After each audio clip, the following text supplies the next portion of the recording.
मलयालम फिल्मों का जिक्र करेगा, मैं आपसे सुन चुका हूँ आप ही की ज़बानी कि आप मलयालम फिल्में देखते हैं,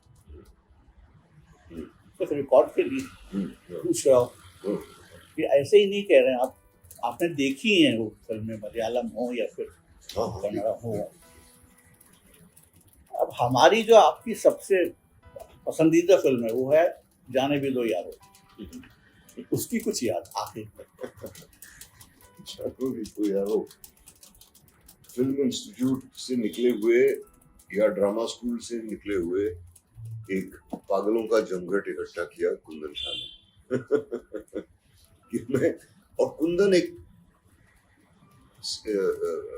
सालिम या वाहिद क्या कहेंगे, सोल्डरी वाहिद। और सालिम का मतलब क्या होता है? मुकम्मल। अच्छा, मुर्रे मुसल्लम साबित और सालिम। ओके, फिल्म मेकर है फिल्म इंस्टीट्यूट से, जो कॉमेडी बनाने की उसने सोची। उसकी डिप्लोमा फिल्म इंस्टीट्यूट की भी कॉमेडी थी और 5 लाख मिले उसको एनएफडीसी से जी। तो ये फिल्म बनाने के लिए 5 लाख आजकल एक दिन का खर्चा है फिल्म का। लेकिन बड़ा ईमानदार आदमी था, बड़ा सच्चा आदमी था। 3.5 लाख की भी फिल्में की हैं हम लोगों ने, जिनमें एक ढेला नहीं मिला। और भी कई, कुंदन ने बाकायदा सबको पेमेंट दिया, अपने वादे उसने निभाए। और हमने सबने स्क्रिप्ट पढ़ी और मैंने कहा कुंदन से कि यार ये कैसे सोच रखी तुमने, ये कैसे बन सकती है फिल्म? इसमें तो ये तो एनिमेशन में बननी चाहिए तुम्हें। ये ह्यूमन बीइंग्स ये हरकतें नहीं कर सकते जो तुम कह रहे हो। तो नहीं वो करेंगे, किसी तरह करेंगे। और ये मुझे उस वक्त मालूम नहीं था, क्योंकि मैं मेथड एक्टिंग में बहुत ज्यादा से मुतासिर था और मुझे लगता था कि हर एक चीज में सच्चाई होनी चाहिए। और चैपलिन साहब इतने मज़ाहिया कामयाब इसलिए हैं क्योंकि उनकी हर बात में सच्चाई होती है, भले ही उसको एग्जैजरेट करके दिखाया जाता। और जाने भी तो यारों में मुझे लगा कि ये क्या बेवकूफ़ी है, ऐसा कैसे हो सकता है कि हम एक सोफे के पीछे छुपे हुए फोटो खींच रहे हैं उस आदमी का और उसको मालूम भी नहीं होता। कुंदन बहुत मुतासिर थे मार्क्स ब्रदर्स से, जो ये 4 भाई थे बिल्कुल बावले, उनकी फिल्में जो है वो देखने लायक है। और एक फ्रेंच के फिल्म मेकर थे जैक ताती, जिन्होंने 5 फिल्में बनाई और बेहतरीन कॉमेडीज हैं, बहुत ही सटल कॉमेडी है। ये मुझे नहीं मालूम था उस वक्त। तो मेरे कुंदन से बड़े झगड़े हुए लॉजिक के ऊपर, और वो कहता रहता था कि नहीं प्लीज यार लॉजिक भूल जाओ, ये ऐसे ही होगा।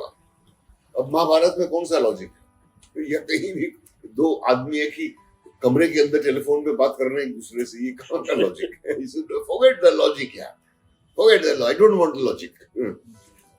तो मैंने जरा नाखुश होके वो की, हम सब ने किया। हम सब बड़ी जोश में थे उन दिनों के, हम तो सिनेमा की दुनिया को बदल देंगे और हिला देंगे और ये कर देंगे और वो कर देंगे। तो बड़ी मुश्किल हालात में शूट करने के बावजूद हम में से किसी का जोश जो है जरा भी नहीं घटा। 1000 झगड़े हुए, कुंदन से भी, एक दूसरे के एक्टरों के भी, आपस में सबसे। सतीश शाह और मैं सिर्फ 2 ऐसे एक्टर थे जिनके पास और काम था और जिनके घर गाड़ी थी और जिनका घर था, बाकी सब बेचारे स्ट्रगलर थे, इंक्लूडिंग ओम। तो हम लोग अपनी गाड़ी में सबको बिठाया करते थे शॉट के बीच में, ये तो सड़क पर बैठना पड़ता था। कोई वैनिटी वैन का, आजकल तो वैनिटी वैन का एक दिन का खर्चा 5 लाख रुपए है। और मुझे कुछ भी उसमें फनी नहीं लगा शूटिंग करते वक्त, और शायद इसीलिए वो इतनी फनी है। और हम सबको ही कुर्ते कुर्ते सबने ये फिल्म बनाई, लेकिन जब देखी हमने सबने तो बहुत अच्छी लगी। और ज्यादा नहीं चली उस वक्त, गालिब की तरह। गालिब की टीआरपी बहुत कम थी। ये बुनियाद और क्या कहते हैं हम लोग और इन सब सीरियल्स का जमाना था, महाभारत चल रहा था, तो गालिब कौन देखता? 1.2% ऐसा कुछ था। over the years, गालिब और जाने के दोनों ही कल्ट हो गए। चलिए हुजूर, तो बातचीत यहीं रोकते हैं। चलते चलते हमारे श्रोताओं के लिए या फिर पढ़ने वालों के लिए कोई पैगाम?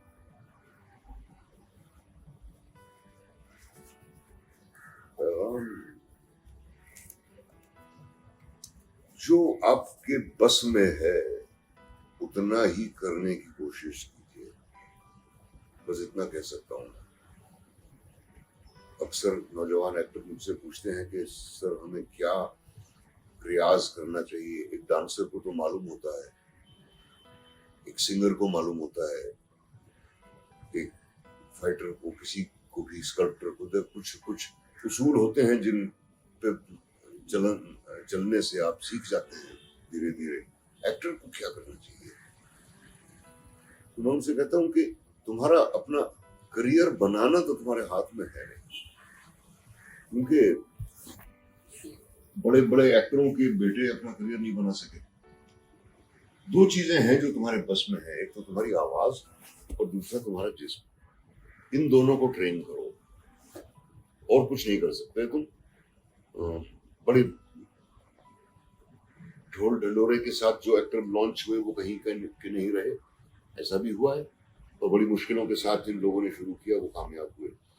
तो बस लगन ही सब कुछ है। The readiness is all. बहुत बहुत शुक्रिया हुजूर।